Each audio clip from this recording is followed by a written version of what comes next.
The palace of Queen Selvara was built from stone and shining metal. Rising high above the alien city, tall towers reached the sky, and long banners hung from its walls, each showing the crest of her empire. Inside, the great hall was filled with the Queen's council, her guards, and her nobles. Every voice lowered to silence when the doors opened and a human stepped inside. His name was Raylan, and though he wore no crown or jewels, he carried himself with quiet strength. Raylan had been called to the palace after a battle at the edge of the empire. Raiders from deep space had attacked one of the outer colonies, while many fled. Raylan had stayed to fight.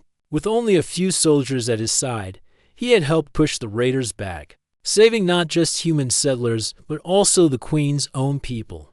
The story of his courage had spread quickly, and even the Queen herself had heard of it, yet instead of being welcomed with honor, Raylan felt the weight of many cold eyes upon him as he walked across the shining floor. Queen Selvara sat upon her throne, her tall figure draped in fine robes. Her crown glimmered with rare stones, and her golden eyes watched Raylan with sharp focus. The hall was quiet as she leaned forward and spoke in a voice that carried across the chamber. "So this is the human warrior," she said, her tone heavy with pride and doubt. "The one who thinks himself a hero in my empire." Raylan bowed his head slightly, not out of fear, but out of respect. "I only did what was right," he said in a calm voice. "Lives were in danger. I could not stand aside." The Queen's council murmured, some with interest, others with amusement. To them, humans were a weak species, useful as workers but not as leaders. They looked at Raylan and saw only an outsider, a wanderer from a small world. Yet there was something in his posture, something steady, that made the hall feel tense. "You think yourself noble," Queen Selvara said coldly, "but you are nothing more than a guest in this empire. Do not mistake luck for strength. Any of my soldiers could have done what you did." Raylan did not argue. He stood silently, his hands at his side, his eyes steady. His silence made the nobles uneasy, for they expected anger or excuses. Instead, his calmness felt like a quiet challenge, though he said no word against her. The Queen's voice grew sharper. "I will not have this hall filled with tales of human bravery. You are not of us. You do not belong in this palace. You will leave at once." Gasps rose from the courtiers. To be cast out of the palace was a deep insult, especially after risking one's life for the empire. Yet Raylan did not protest. He only bowed again, his movements slow and measured. "As you command," he said simply. Two guards stepped forward, their weapons shining in the torchlight. They moved to escort Raylan out, but he did not resist. He walked with them, his steps firm and even, as if the insult did not touch him. As he passed, some of the nobles laughed softly, whispering to one another. To them, the human had been put in his place. But outside the palace walls, the air was different. The city stretched wide with markets, homes, and towers of steel. Citizens moved through the streets, their eyes curious as they saw the human warrior led away by guards. Many of them had heard whispers of his bravery at the border. Some had lost family in raids and knew that without him, more would have died. To see him treated with scorn by their queen filled them with quiet unease. When the guards left him beyond the palace gates, Raylan stood for a moment in silence. The great doors closed behind him with a heavy sound. The laughter of the nobles still echoed faintly in his mind, yet he felt no anger. Instead, he looked out at the city. He saw the tired faces of workers, the cautious eyes of children, the weary soldiers who stood at watch. This was not a place of peace. It was a place held together by fear and pride. Raylan took a slow breath. He had been cast out, but he did not feel defeated. To him, the Queen's words were only another challenge. He knew that true strength was not shown in thrones or crowns but in actions. And though the Queen had dismissed him, he carried with him something far more valuable than her approval. He carried the respect of those who had seen him fight, and the quiet hope of those who longed for someone different to believe in. The sun dipped lower in the sky, painting the city with gold and shadow. Raylan turned his back on the palace and began to walk down the long road into the heart of the city. Each step was steady, each breath calm.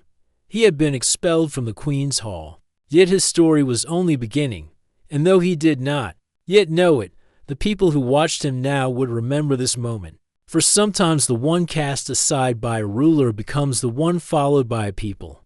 The great gates of the palace closed behind Raylan with a heavy sound that echoed through the square. For many, it was a sight of triumph, a human warrior dismissed and sent away by the Queen herself.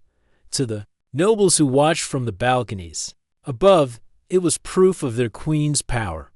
But to the common people gathered near the gates, it felt different. They saw not a criminal nor a coward, but a warrior walking calmly while others mocked him. Raylan moved through the stone steps without lowering his head. The two guards who had escorted him stopped at the edge of the square. Their task was finished. They returned to their posts while Raylan stood alone in the open. Round him, the people whispered. Some pointed and laughed quietly, following the example of the Queen's court. Others remained silent, their eyes thoughtful, their minds recalling the stories of the recent battle. Raylan did not try to speak to anyone. He did not shout at the palace or curse the Queen's name.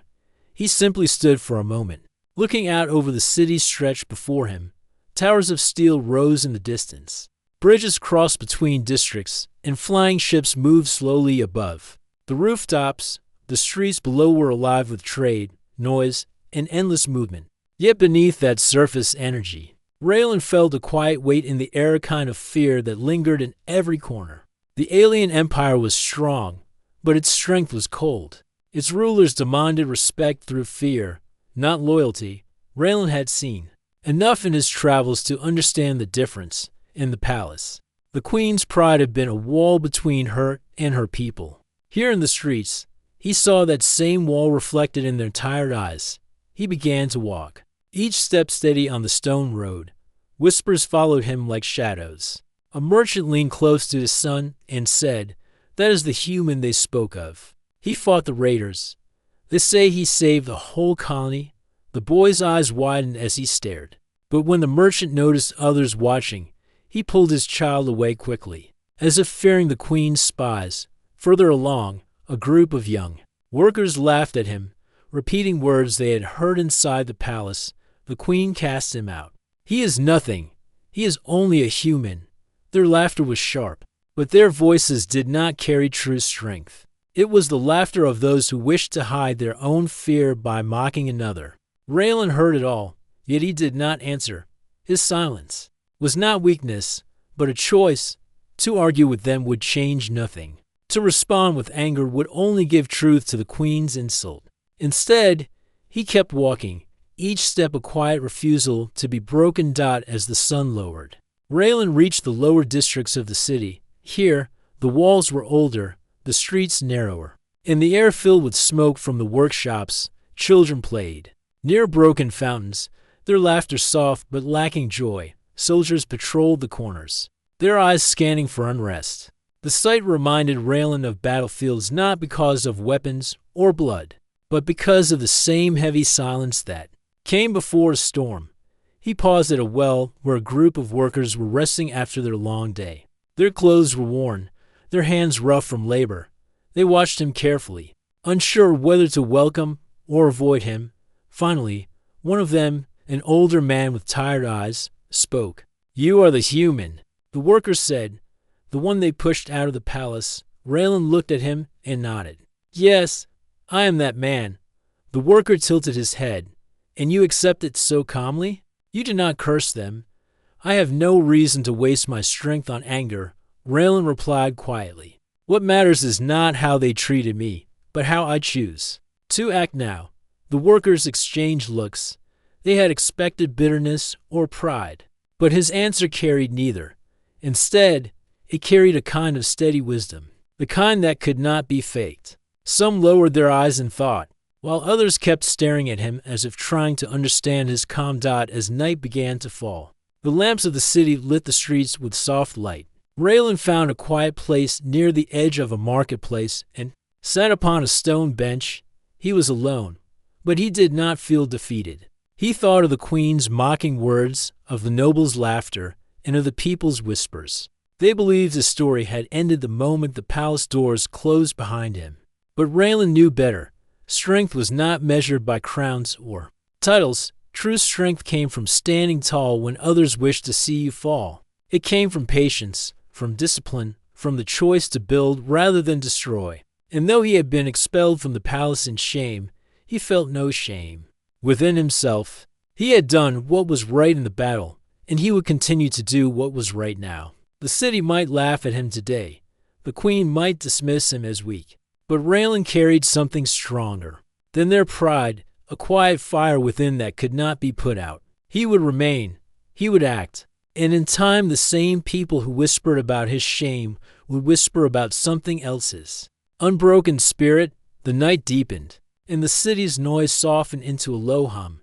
Raylan lifted his eyes to the stars above. Somewhere out there, new dangers waited. Somewhere out there, change was coming. And when it arrived, he would be ready. The days after Raylan's expulsion passed quietly for the palace, but not for the city. Though the queen's court had laughed and thought little of him, the people had seen something different. They had seen a man walk away without anger, without begging, and without fear. To them, that silence stayed longer in memory than the queen's sharp words. Raylan did not leave the city. Instead, he walked through its markets, its narrow streets, and its old districts. He saw the people's struggles more clearly than ever. The workshops were filled with tired workers who labored from morning until night. The soldiers in the barracks were poorly trained, some hardly able to lift their weapons with strength. Machines in the farms and lower factories were broken and left to rust. Because no one knew how to repair them, Raylan had no wealth, no command, and no official place in the empire. But he did not need them. Where he saw weakness, he offered his hands. One morning, in the dusty marketplace, a trader's cart broke down. The heavy wheel cracked, and the trader cursed his luck. Crowds walked by without helping, but Raylan stepped forward. He lifted the cart with strong arms while the trader's son pushed the wheel back into place. Within minutes, it stood steady again. The trader stared at him in surprise. "You did not ask for coin." The man said, "I did not need it," Raylan answered. "A working cart is worth more than words." The trader told others of what he had seen, and soon Raylan's name began to spread again, not in the palace halls, but in the voices of ordinary citizens. Later, in the training yard near the barracks, Raylan watched young recruits struggling with their drills. Their strikes were clumsy, their shields unsteady. The captain barked orders but gave no guidance. When the soldiers rested, Raylan picked up a staff and began to show them simple moves: how to stand firm, how to keep balance, how to strike without wasting strength. At first, they laughed, calling him an outsider. But when they tried his methods, they found themselves lasting longer in their sparring. They asked him to teach more. Night after night, Raylan returned. He trained them with patience, showing them not only the art of fighting, but also the discipline of focus. He told them stories of human battles, of times when courage and unity had turned defeat into victory. Slowly, their respect for him grew. Some began calling him teacher, though in whispers, for fear of their commanders. It was not only the soldiers who came. Workers from the factories visited him in the evenings. They brought broken tools, engines that had stopped turning, and machines left to rust. Raylan studied them with sharp eyes, using the knowledge he had gathered from his own people's struggles. With simple tools and steady hands, he repaired what they had thought useless. When a machine roared back to life, the workers cheered, their hearts lighter than they had been in months. Word spread quickly. The human warrior who had been cast out of the palace was helping the city. He asked for no coin, no praise, only effort and honesty. Those who doubted at first came to see for themselves, and when they saw, they stayed. Crowds began to gather in the open squares. At first, they were small, 10 or 20 at a time, but as the days passed, the number grew. People came not only to learn from him, but also to hear him speak. Raylan never raised his voice like a commander. He spoke with steady calm, telling them of what he believed. Strength is not in a crown, he said one evening as the firelight flickered across their faces. Strength is in how we stand together. A ruler who stands above the people has only pride. but a people who stand with one another have power that no enemy can break. His words were simple, but they carried weight. The people listened because they knew he lived what he spoke. He had been humiliated before them all, yet he did not bend or flee. Instead, he chose to serve without title. In him, they saw not just a warrior, but a leader who understood them. Even some palace guards came quietly at night, pulling their cloaks close so no one would see. They stood at the edge of the crowd, listening to Raylan's teachings. They returned to the palace with his words in their minds, their loyalty shaken not by anger, but by admiration. The queen, however, was not blind. Her spies moved through the city, watching, listening, and reporting. Soon, word reached her throne that the very human she had expelled was now gathering people by the dozens, perhaps by the hundreds. Queen Selvara sat upon her throne, her golden eyes burning with anger. The human grows bold, she said to her council. He was cast out, yet now he returns not as a servant but as a leader among my people. This cannot be allowed. Her counselors nodded, though some shifted uneasily. They had heard the whispers, too, and some had even seen the changes in the city, but none dared speak against her openly. In the lower districts, the people went on gathering around Raylan. They did not yet know that his rising influence had reached the queen's ears. They only knew that a man once thrown out in shame now stood with them in strength. To them, he was not just a human. He was proof that respect and courage could exist without a crown. And as the stars lit the sky above, Raylan looked at the faces. Around him workers, soldiers, children, elders. He knew that what was beginning here was greater than himself. He had not planned it, yet it was happening. A seed had been planted, and soon the empire itself would feel its roots. The palace was silent when Queen Selvara heard the report from her spies. They spoke of the human warrior, Raylan, gathering people in the city. They spoke of workers listening to him, of soldiers learning from him, and of children following his steps. Their words made the queen's face grow cold. She leaned back on her throne, her golden eyes narrow with fury. He was cast out, she said slowly. He was humiliated before my council, yet now he dares to rise again. Not in my hall, but in my streets. He dares to teach my soldiers, to heal my people, to stand as if he were one of my own rulers. The counselors bowed their heads, too afraid to answer. Some agreed with her anger, but others thought carefully before speaking. One of the older advisors cleared his throat. My queen. The people whisper of him because he gives them hope. But hope, left unchecked, can grow into loyalty. Loyalty that does not belong to the throne. Selvara struck her hand against the armrest of her throne. Then loyalty must be broken. Send soldiers, scatter his gatherings. Remind the city that I alone am their queen. The counselors obeyed, though a few hesitated. They had seen the quiet changes in the streets, where once there had been only weariness. Now there was energy. People walked straighter, spoke with more courage, and looked less afraid. It was as if the human's presence had lifted a hidden weight. But none dared argue with the queen. Her anger was sharp, and her pride sharper still. That night, soldiers marched into the lower districts. Their armor shone under the lamps, and their boots echoed against the stone streets. The people who had gathered around Raylan scattered at the sight, but not out of fear, out of worry that harm might fall upon him. Raylan himself stood calmly in the square as the soldiers surrounded him. By order of Queen Selvara, the captain declared, "You are forbidden from teaching, from gathering crowds, and from spreading words that do not belong to the throne. Leave this place at once."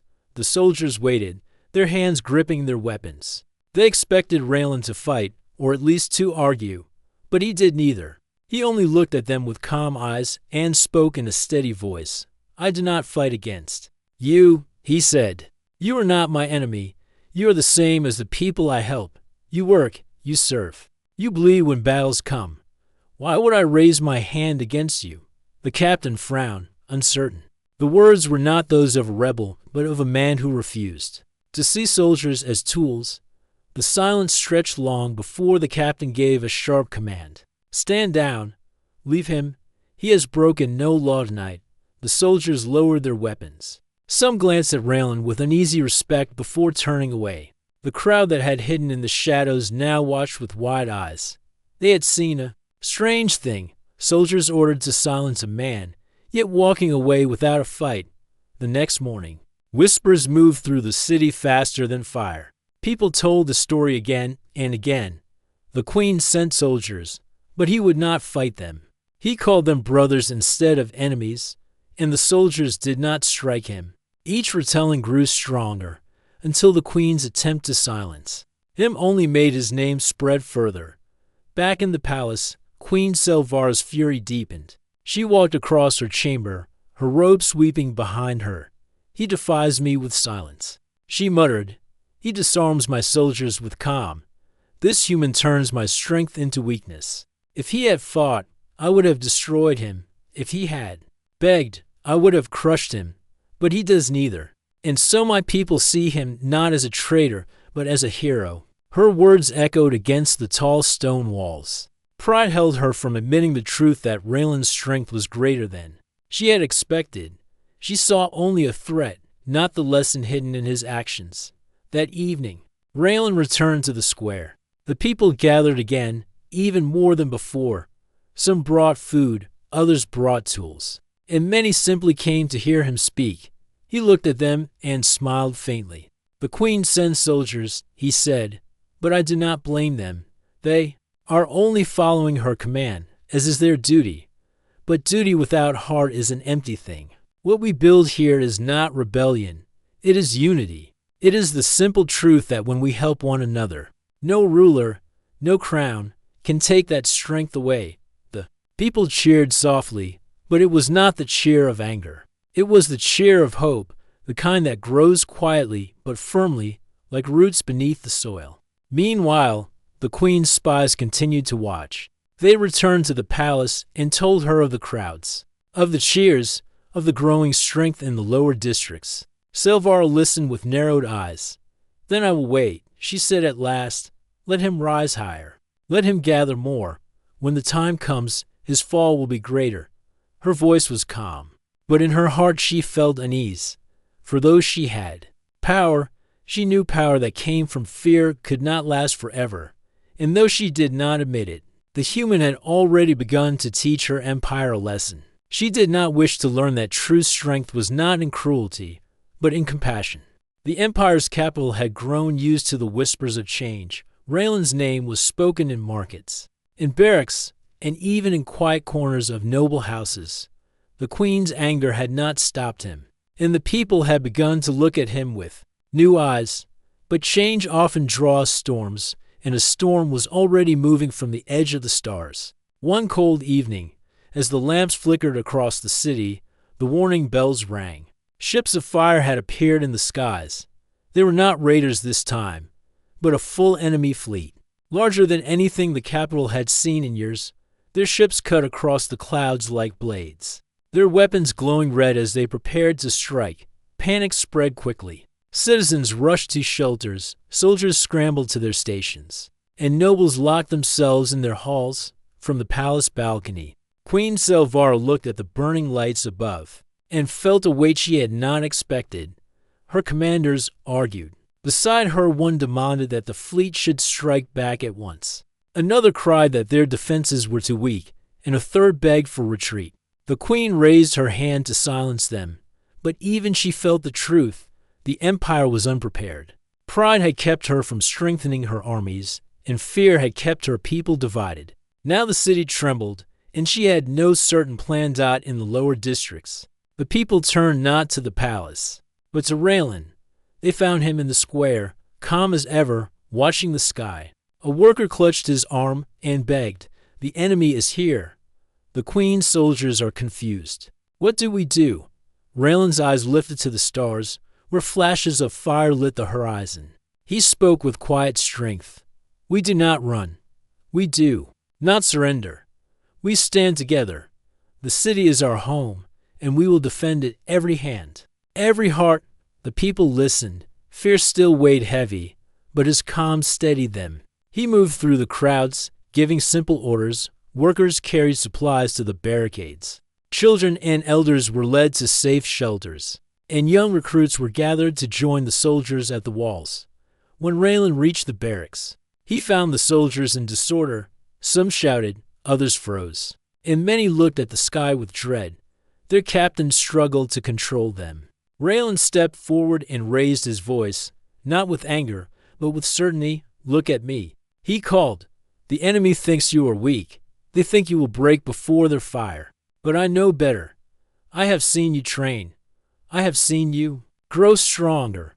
Today is not the day we fall, it is the day we prove we are more than fear." The soldiers turned toward him, their breath slowing, their panic easing.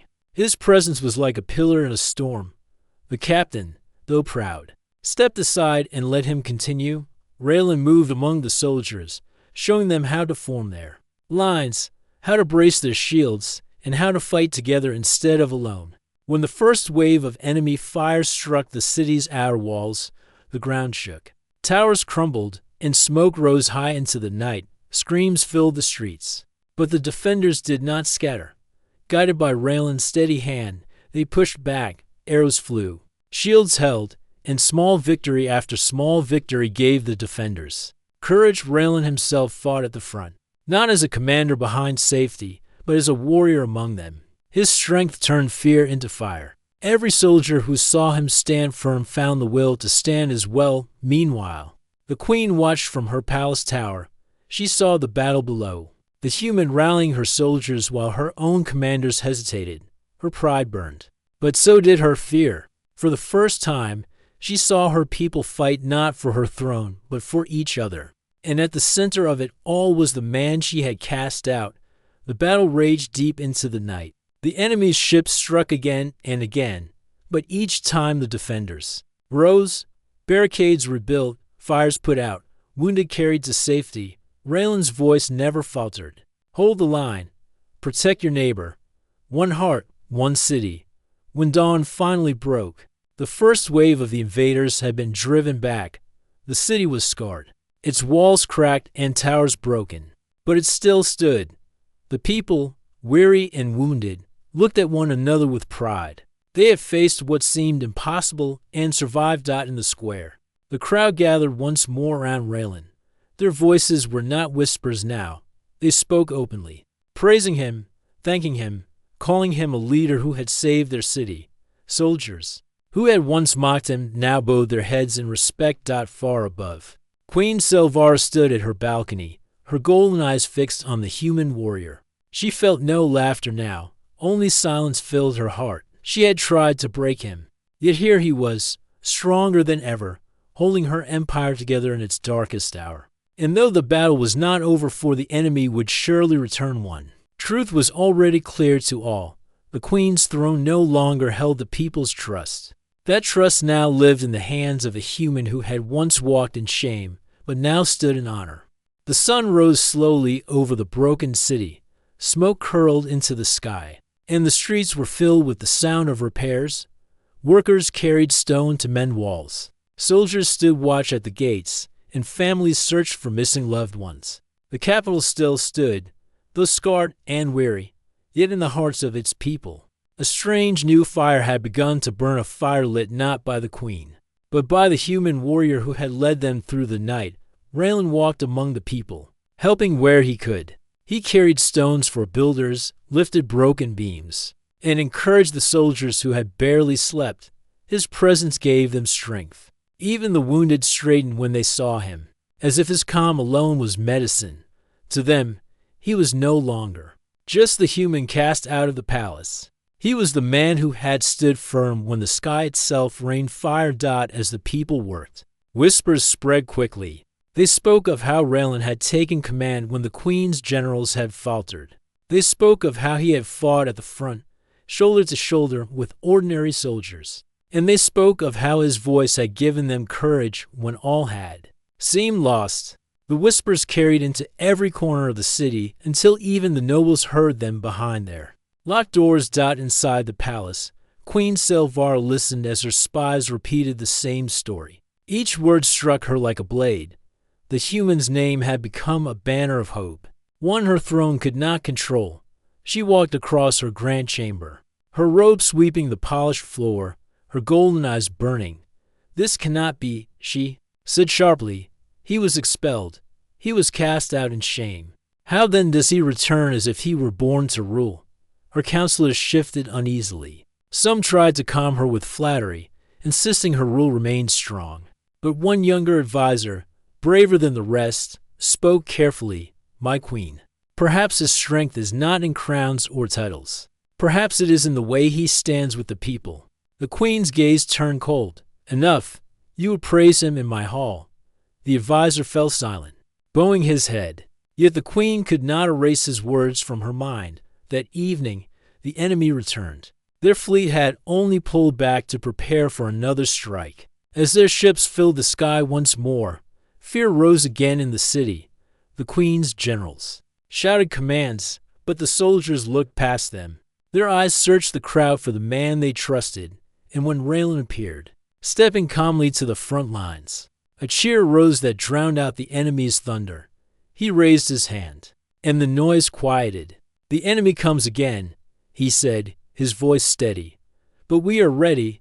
Yesterday we stood and held. Today we stand and drive them back, not for the queen, not for me, but for each other, for the city we call home." The words spread like fire. Soldiers lifted their weapons, workers grabbed tools that could serve as arms, and even the youth of the city stood ready to carry water and supplies. This time, they were not just defending walls, they were defending one another. The battle that followed was fiercer than the last. The enemy rained fire upon the city, but the defenders did not break.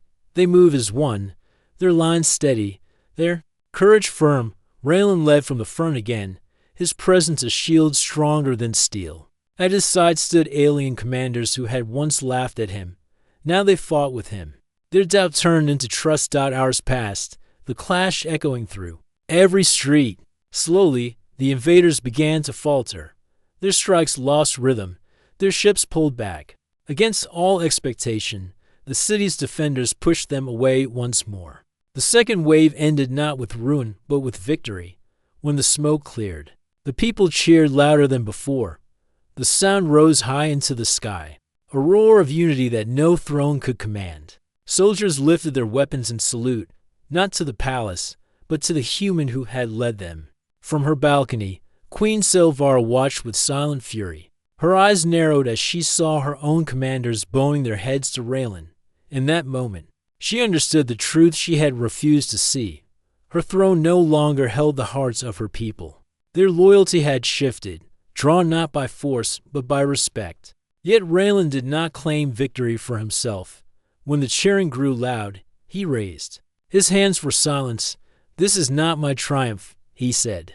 "It is yours. You stood together when fear told you to fall. You proved that strength is not in a crown but in unity. Never forget this today. The city belongs not to rulers, but to its people."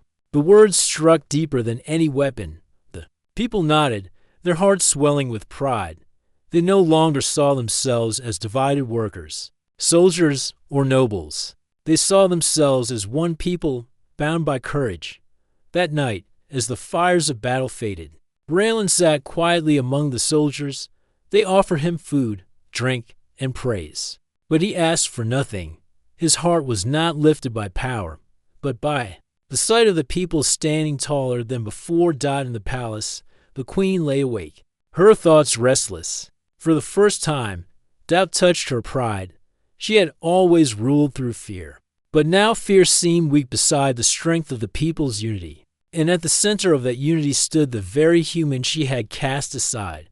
The turning point had come. The empire would never be the same. The city slept under a quiet sky. The invaders had retreated, and for the first time in many days, the streets were free of fire. Yet the air was still heavy with questions. Who truly led them now? Was it the queen who had ruled for years, or was it the human warrior who had stood with them in their darkest hours? Raylan walked slowly through the broken avenues, his boots crunching against fallen stone.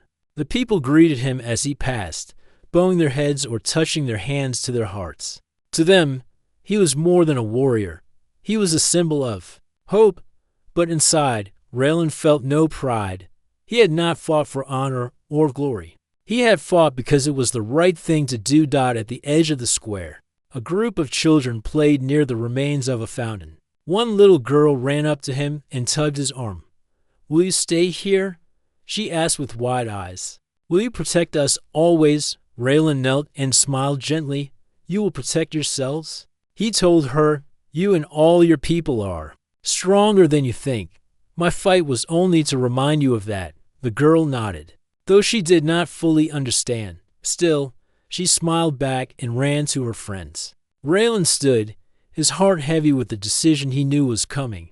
High in the palace, Queen Silvara looked down from her balcony. Her golden eyes followed the warrior's every step. In her heart, anger and unease battled each other. She had expelled him once, casting him out with cruel words, certain he was beneath her. Yet now he was the one her people trusted. Their cheers had been louder for him than for her throne. Her advisors urged her to act quickly. "If you do not claim him," one whispered, "he may claim the throne without even wanting it." The people already follow his command, but the queen knew Raylan was different. He sought no crown. His power came not from ruling but from inspiring, and that truth frightened her more than any rival army. The next morning, Silvara summoned Raylan to her throne room. The grand hall was silent as he entered, every step echoing against the marble floor. Guards lined the walls, their eyes shifting between queen and warrior. "You stand before me again," the queen said, her voice sharp but trembling beneath the surface. "You were cast out, yet now the people speak your name more than mine. Tell me, human, do you seek my throne?" Raylan bowed his head. "No, I do not seek to rule. I seek only to see your people free and strong." His words struck her deeply. She had expected ambition, demands, or pride. Instead, he gave her humility. It was the one thing her heart could not fight. "You have turned my people against me," she said softly. "No," Raylan replied. "I only reminded them of their strength. They chose for themselves. If you wish them to follow you again, show them that you walk with them, not above them." The hall grew still. For the first time, the queen felt her pride begin to bend. She saw clearly that her throne was not enough to hold power. Fear had ruled her kingdom, but unity had saved it. That evening, the people gathered in the great square. They expected to see Raylan lead them once more, but instead, they saw him climb the broken steps of the palace and stand beside the queen. Murmurs spread quickly. Why would he stand with the one who had cast him out? Raylan raised his voice. "People of this city, you fought with courage. You stood as one and proved your strength. I am proud to have fought beside you. But this is not my home. It is yours, and your queen must walk with you, not above you. I stand here not to take her throne, but to remind her of her place among you." Gasps rippled through the crowd.